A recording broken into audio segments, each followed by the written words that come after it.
बहू का प्यार। ओ मेरी प्यारी बहू, जरा मेरे हाथों में मेहंदी तो लगा दे, कल एक शादी में जाना है। अभी आई माँ जी। माया गिरजा के हाथों में बहुत सुंदर मेहंदी लगा देती है।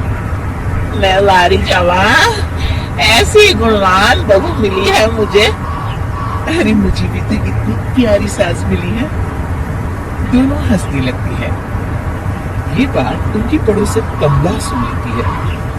बढ़िया ये गुणवान बहू और प्यारी सास, सब नाटक है नाटक। कमला स्वभाव से बहुत तेज होती है। उसकी अपनी बहू से बिल्कुल नहीं बनती, इसीलिए वो गिरजा से जलती है।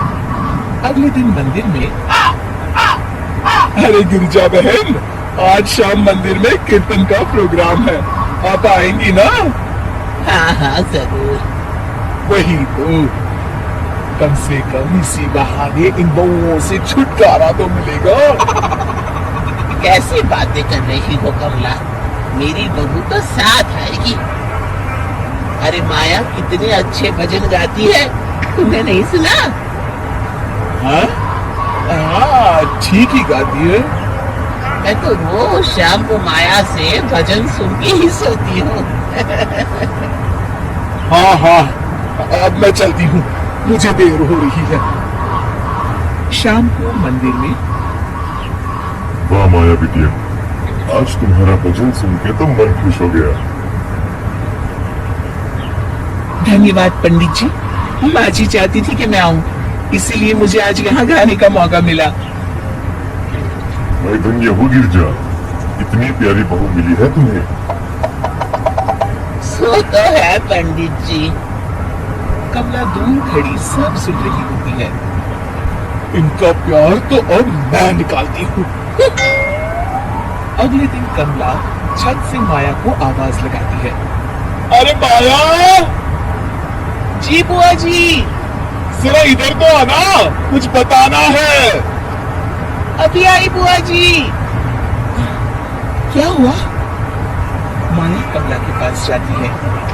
पता है, कल सुबह गिरजा मंदिर में कह रही थी कि उसकी किस्मत फूट गई जो उसे तेरे जैसी बहू मिली। अच्छा बुआ जी, किसी बात पर गुस्से में कह दिया होगा। आप तो जानती हैं, माँ जी मुझे कितना प्यार करती है। अरे वो चाहती ही नहीं थी कि तू मंदिर में आए, वो तो मेरे बहुत कहने पर तुझे लेकर आई। दरअसल बुआ जी, घर पर बहुत काम रहता है ना, इसलिए माँ जी ने सोचा होगा मैं थक जाऊंगी।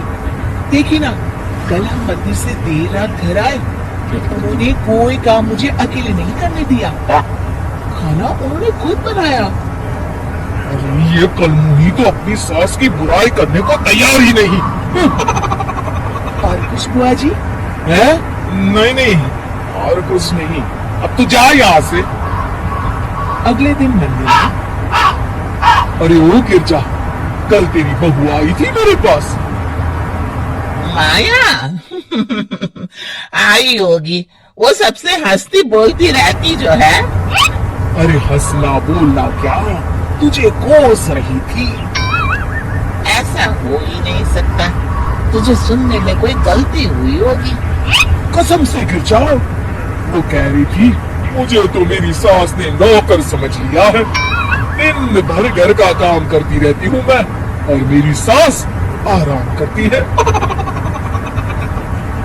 ज्यादा काम से थक गई होगी तो गुस्से में कह दिया होगा।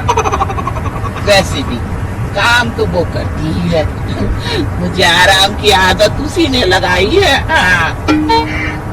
जो भी हो, थोड़ी नकेल कस ले, बाद में ये बहुएं सास को घर से ही निकाल देती है।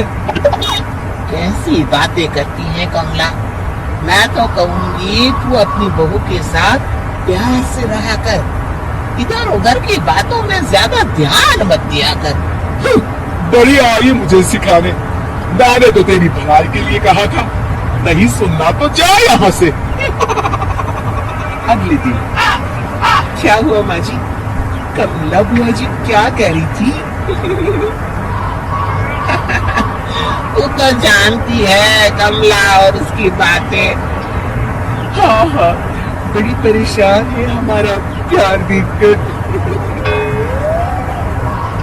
अरे ना समझ है वो। दोनों खिलखिलाने लगती हैं। शाम को कमला मंदिर की कोने में अकेली बैठी होती है। क्या हुआ कमला बेटी? पंडित जी, मैं बहुत परेशान हूँ। मेरी बहू मुझे प्यार नहीं करती। वही गिरजा की बहू उस पर जान छिड़कती है। ये तो अपनी अपनी करनी है बेटा। गिरजा की बहू ही नहीं, गिरजा खुद भी तो अपनी बहू को जान से ज्यादा चाहती है ना। सो तो है। बस बिटिया, इसी में सारा भेद छुपा है। प्यार दो तो प्यार मिलेगा ही। और कभी आपस में मन मुटाव हो भी जाए तो उस बात को भुला दो। गलतियां तो हम सबसे होती हैं, आखिर हम सब इंसान भी है ना।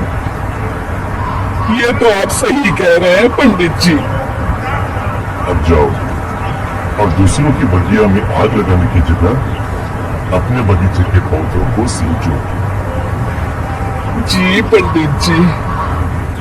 शिक्षा, दूसरों को अच्छा देख उनसे ईर्ष्या करने की जगह खुद को अच्छा बनाने का प्रयास करें।